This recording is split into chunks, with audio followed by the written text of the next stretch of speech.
नमस्कार, स्वागत आहे तुमचं पुणेरी व्यक्ती या मराठी यूट्यूब चॅनलच्या अर्थसंवाद या सेगमेंटमध्ये. आज आपण भेटणार आहोत गौरव लांजेकर यांना आणि त्यांच्याशी काही अर्थविषयक माहिती जाणून घेणार आहोत. नमस्कार. नमस्कार.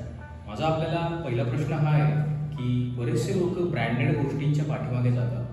खरं बघायला गेलं तर ब्रँडेड गोष्टी या स्वस्त नसतात, पण ते ब्रँडेड आहे म्हणून ते घ्यायला जातात आणि मराठीत एक म्हण आहे, अंतरून पाहून पाय पसरावे. त्यांची खरं तर तेवढी कपॅसिटी किंवा ॲबिलिटीही नसते त्याचं जी काय किंमत आहे ती देण्याची. पण आजकाल EMI अवेलेबल झाले, त्यानुसार जर बघायला गेलं तर ती वस्तू त्या टप्प्याटप्प्याने EMI देऊन खरेदी करतात. खरंच ब्रँडेड वस्तू खरेदी करणं गरजेचं आहे का आणि ते कितपत योग्य आहे? नमस्कार. खूप छान आणि ज्वलंत प्रश्न तुम्ही विचारलेला आहे. फायनान्शियल प्लॅनिंग ही करिअर करत असताना किंवा हा व्यवसाय म्हणून करत असताना अनेक पालक ह्या विषयाची माझ्यासमोर किंवा माझ्याकडे कुरकुर करतात की आमचा मुलगा सध्या काही आमच्या ऐकण्यात नाही आहे आणि तो सतत वस्तू खरेदी करणे, नवीन नवीन कपडे खरेदी करणे, आयफोन घ्यायचाच आहे असे बरेच हट्ट करतो. आम्ही त्याला बरेचदा ओरडतो, अडवतो, पण तो काही ऐकत नाही. आणि आता तो स्वतःच्या पायावर उभा राहिलेला असतो, त्यामुळे त्याला कितपत सांगणं आणि कसं सांगणं हे कळत नाही. असे अनेक पालकांचे आमच्यासमोर प्रश्न उभे राहिले असतात. तर त्यांना मी म्हणतो की तुम्ही तुमच्या मुलाला माझ्या ऑफिसला घेऊन याल का, किंवा आपण त्याला भेटूया का. तर पालक साहजिकच या गोष्टीला सपोर्ट करतात आणि आम्ही त्याच्यावरती भेटतो. आता तुम्हाला जो वरवरचा वाटणारा प्रश्न आहे किंवा ह्याला सगळी बाजूने तो एकटा मुलगाच दोषी आहे का, की पालक म्हणून त्या पालकांची काही जबाबदारी असते का, किंवा पालक म्हणून त्यांनी त्याच्या लहानपणी काही चुका केलेल्या असतात का. तर ही गोष्ट एकाच क्षणात सुरू झालेली नाही आहे. बऱ्याच गोष्टी असतात त्याच्या मागे. त्याला आपण #FOMO असं एक वर्ड आहे की फोमो म्हणजे काय की फिअर ऑफ मिसिंग आउट. आता बघा, फिअर ऑफ मिसिंग आउट दोन्ही व्यक्तींना लागू होतो. एक पालक म्हणून त्यांनाही लागू होतो आणि तो विद्यार्थी दशेतून युवा जेव्हा होतो तेव्हाही त्याला लागू होतं.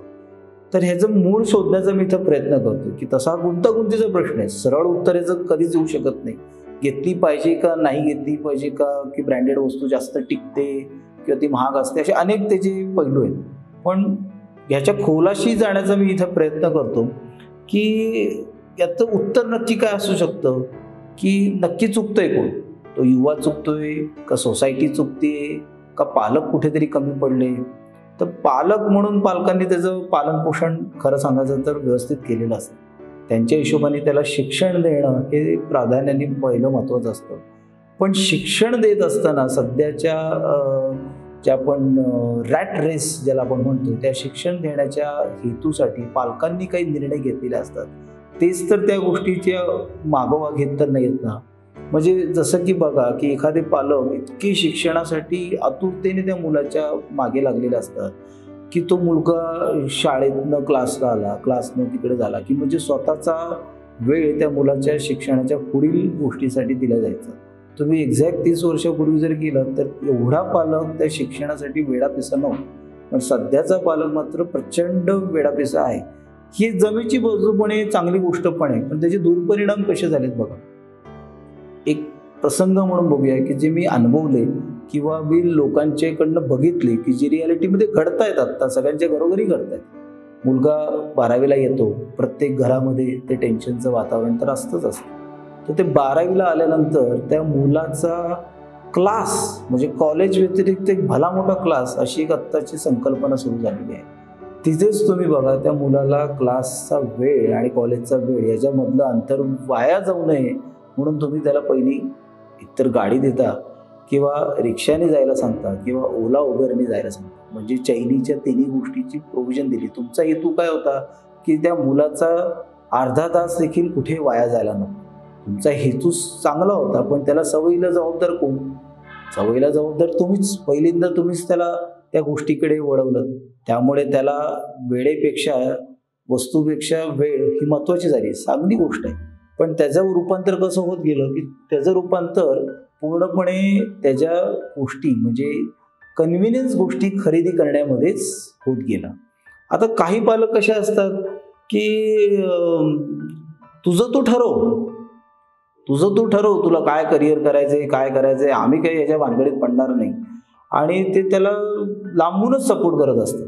म्हणजे तुला क्लास करायचा आहे कर, तुला हे करायचं कर, पण त्याच्यासाठी आम्ही गाडी देणार नाही. आणि जर तू काय आमच्याकडनं डोनेशनची काही अपेक्षा करत असेल तर आम्ही त्यातलं काहीही करणार नाही.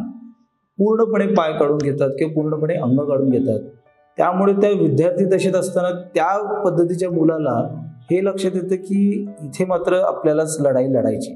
समहाऊ त्याच्या वडिलांनी किंवा त्याच्या पालकांनी असे काही डिसिजन्स घेतल्यामुळे त्याला एक कुठंतरी लक्षात येतं की आपण किती कंट्रोलमध्ये खर्च केला पाहिजे किंवा काय आपल्याला मिळणार आहे, काय नाही मिळणार आहे, एक हिशोब त्याला जवळपास मिळून जातो.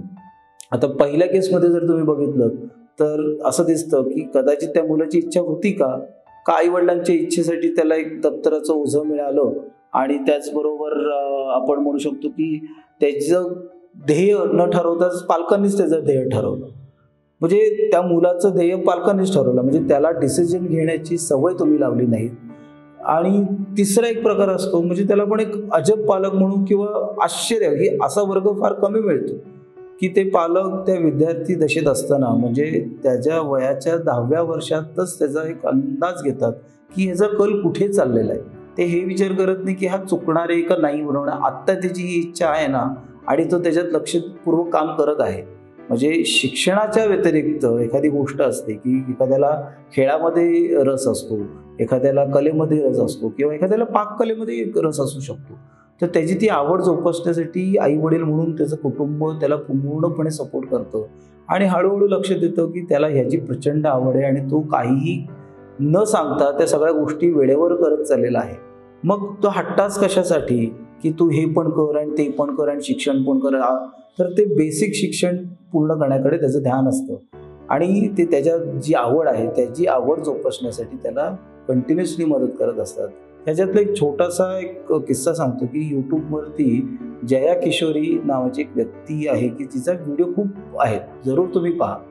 तर त्याच्यामध्ये जया किशोरीचा एक मी छोटासा इंटरव्ह्यू ऐकला होता की ती जी मुलगी आहे ती जी लहान अवस्थेत असताना तिला आध्यात्मिकेची जी गोडी लागली हे त्यांच्या कुटुंबाच्या लक्षात आल्यानंतर त्यांनी त्याला गीता अध्ययन हे तिच्या वयाच्या 6व्या वर्षीपासूनच सुरू झालं.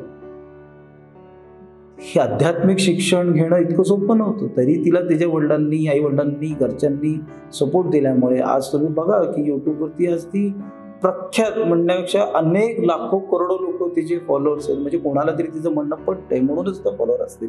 उगाच तर असं होणार नाही. म्हणजे तिने तिच्या आईवडिलांनी त्याची आवड जोपासली, त्याच्यामुळे तिच्या एवढी मोठी प्रगती घडली. सो हे तुम्हाला तुमच्या मुलाकडे जर बघता आलं तर त्याला एक ध्येय मिळतं. आता हे तुम्ही म्हणाल की ब्रँडेड आणि या सगळ्याचा काय संबंध. आता जसं जसं तो मूल मोठा होत असतो तर त्याला काही गोष्टी मिळालेल्या नसतात किंवा त्या गोष्टीची त्याला कुठंतरी खंत वाटत असते. जसं वरती म्हटलं की एखादा विद्यार्थी खूप शिक्षणाकडे कल देऊन ऐकतोय की त्याला गाडी मिळते आणि एखादा मुलगा जर शिक्षणाकडे लक्ष देत नसेल तर त्याला गाडी मिळत नाही, त्याला गोष्टी आवड केल्या जातं. तुला काय गरज आहे, तसंही तू काही काय करणार नाहीयेस, अशी इनडायरेक्टली त्याच्यावरती टिप्पणीगिरी चालू असते. तर याचे परिणाम काय होतात की जसा तो मोठा होतो तर त्याच्या मनामध्ये कुठेतरी खंत असते की मला या सगळ्या गोष्टी मिळवायच्यात, मला या गोष्टी सगळ्या पाहिजेत. त्यालाही त्या गोष्टी पाहिजे असतात जे एका हुशार मुलांनी मार्क मिळवून त्याच्या चांगल्या पगारामध्ये मिळवलेले असतात. पण जो मध्यम परिस्थितीचा जो मुलगा असतो की ज्याला काही फार चांगले मार्क मिळाले नसतात आणि त्याला हेही माहीत नसतं की त्याचं ध्येय काय. त्यांनी कसं बसं तरी शिक्षण पूर्ण केलेलं असतं, आईवडिलांच्या हट्टासाठी त्यांनी त्याचं ग्रॅज्युएशन पूर्ण केलं असतं. त्या ग्रॅज्युएशनच्या बेसिसवरती त्याला जॉब मिळतो, घरातले खुश होतात, चला एकदाचा याला जॉब लागला. पण विषय तिथं संपत नाही. विषय का संपत नाही, कारण जॉब लागल्यानंतर त्या पैशाचं काय करायचं ह्याचे निर्णय तो त्याचे ते घ्यायला लागतो आणि तिथे खरी सुरू होते खंत. आई वडील म्हणतात की अरे आम्ही ह्याला एवढं ओरडलं, एवढं लहानपणी सांगितलं, पण आता उलट्या घड्यावर पाणी, हा वाटेल तसा खर्च करतोय. म्हणजे त्याची आलेली सॅलरी ही त्याची वस्तू घेण्यासाठी चिंता, कारण त्याला ते कुठंतरी सोसायटीमध्ये कुठेतरी मिसिंग होत असतं असं वाटत असतं. त्यामुळे तो जी काही गोष्ट आहे त्या गोष्टी घेऊन त्याला ते समाधान प्राप्त करण्यासाठी त्याचा हट्टच चालू असतो. अर्थातच अशा मुलांचा वर्ग खूप मोठा असतो, त्यामुळे तो चुकतोय का हे त्याला कधीच कळत नाही. कारण त्याच्याबरोबर अजून एक 10 मुलं अशी असतात की ते पहिल्या पगारात, म्हणजे आत्ता जर असं म्हणेन, तुम्ही जसं म्हणलात की EMI ची सोय आहे, तर फायनान्स कंपनीने अशी सोय केली की 10,000 रुपये पगार असणाऱ्या मुलाला देखील आयफोन घेता येऊ शकतो. म्हणजे 10,000 रुपयात आयफोन येतो का, तर नाही, पण 10,000 आयफोन घेता येतो. ते त्याच्यासाठी नाही केलंय का, तर आयफोनची रिसेल व्हॅल्यू म्हणून त्यांनी ती सोय करून ठेवलेली. पण हे त्याच्या लक्षात येत नाही की अशा मुलांवरती किंवा अशा पद्धतीची खरेदी करणाऱ्यांवरती संपूर्ण बाजारपेठा चालत असतात. तर हे सगळं जे प्रकरण आहे की त्यांनी ब्रँडेड वस्तू घेतल्याच पाहिजेत का, त्यांनी कमी केलं पाहिजे का, तर हे त्या मुलाला सांगण्यासाठी त्याच्या लहानपणापासून सवयी लागल्या पाहिजे. अचानक त्याला जॉब लागल्यानंतर त्याच्या सगळ्या गोष्टी बदल घडेल अशी जर तुम्ही कोणी आई वडील म्हणून अपेक्षा करत असाल तर ते पूर्ण होईलच असं नाही. मग आता याच्यासाठी मार्ग तरी काय, की बाबा यातनं मार्ग कसा काढता येईल, की बाबा जेव्हा एखाद्याकडे पैसा नावाची जेव्हा गोष्ट येते तिला कंट्रोल आई वडील नाही करू शकत. त्याला बरेच कारणं असू शकतात. एक तर त्या घरामध्ये तुम्ही विचार करा की एखाद्या घरामध्ये असे अनेक किस्से मी सध्या पाहतोय की वडिलांचा रिटायरमेंटचा पगार आणि मुलाचा जॉईनिंगचा पगार एक.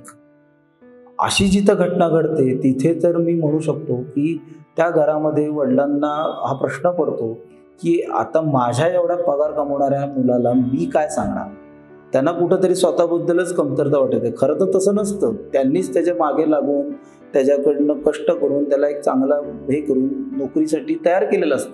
पण हे नोकरीसाठी तयार करत असताना आर्थिक गोष्टी कशा सेव्हिंग करायच्या, कशा बचत करायच्या, कशा गोष्टी आपल्याला महत्त्वाच्या आहेत, वस्तूच्या प्रेमात कसं नाही पडलं पाहिजे, हे कुठंतरी मिसिंग होऊन जातं.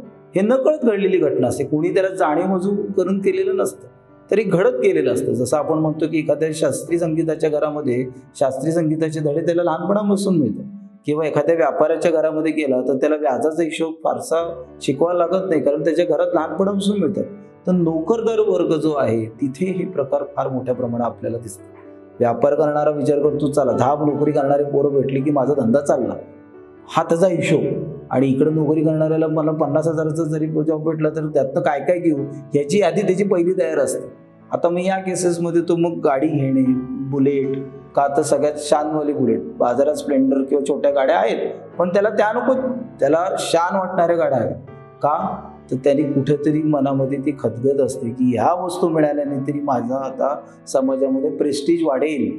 लहानपणी मार्क कमी पडलेले असतात, मग या वस्तूने तरी प्रेस्टीज वाढेल असा त्याचा एक गैरसमज असतो. आता ह्याच मुलाला जर एखादं ध्येय असेल, आपण काय म्हणतो की एखाद्या बाबतीला ध्येय जर असेल तर तो ध्येय वेड असतो. ध्येय जर नसेल तर त्याचं करायचं काय, पैशांचा हा त्याला प्रश्न असतो. मग पैशांनी फक्त वस्तूच घेता येतात हेच त्याला माहिती असतं. एखाद्याच्या मागे जर ध्येय असेल तर ध्येयामागे पळत असतो. एखाद्याला क्रिकेटर जर व्हायचं असेल तर तो सोडत नाही, म्हणजे त्याच्यासाठी तो पैसे साठवतो. चांगली बॅट घ्यायची, मला कुठेतरी जावं लागलं तर तिथं कोचिंगची फी भरावी लागेल तर तो पैसे साठवतो. किंवा एखाद्याला संगीतात विशारद करायचे असेल तर संगीतातल्या ज्या गोष्टी असतात तर त्या खूप महाग असतात. किंवा एखाद्याला फोटोग्राफर व्हायचं असेल तर आजचे कॅमेरे स्वस्त असतात, तर ते फोटोग्राफी फील्ड त्याचं जर ध्येय असेल तर त्याच्यासाठी लागणारे इन्स्ट्रुमेंटसाठी पैसा साठवला पाहिजे. तेव्हा तो सगळ्या गोष्टी कॉम्प्रोमाइज करायला तयार, कारण त्याला काहीतरी ध्येय मिळालंय. आणि हे ध्येय त्याच्या लहानपणी जर त्याच्या आईवडिलांनी घातलं तर कदाचित आपण या प्रश्नाचं उत्तर सहजपणे सॉल्व्ह करू शकतो. धन्यवाद, तुम्ही याविषयी विस्तृत माहिती सांगितल्याबद्दल. तर मित्रांनो, आपण अशाच प्रकारचे व्हिडिओ चॅनलवर पुढे आणणार आहोत, ज्याने तुमचं अर्थविषयीचे जे ज्ञान आहे ते वाढेल. तुम्हाला हा व्हिडिओ आवडला असेल तर नक्की या व्हिडिओला लाईक करा आणि कमेंटमध्ये तुम्हाला कोणत्या प्रश्नावर विस्तृतपणे माहिती पाहिजे हे नक्की नमूद करा, जेणेकरून आम्हाला पुढचा व्हिडिओ बनवताना तुमच्या कमेंटच्या आधाराचा वापर करून तशा प्रकारचे व्हिडिओज तुमच्यासमोर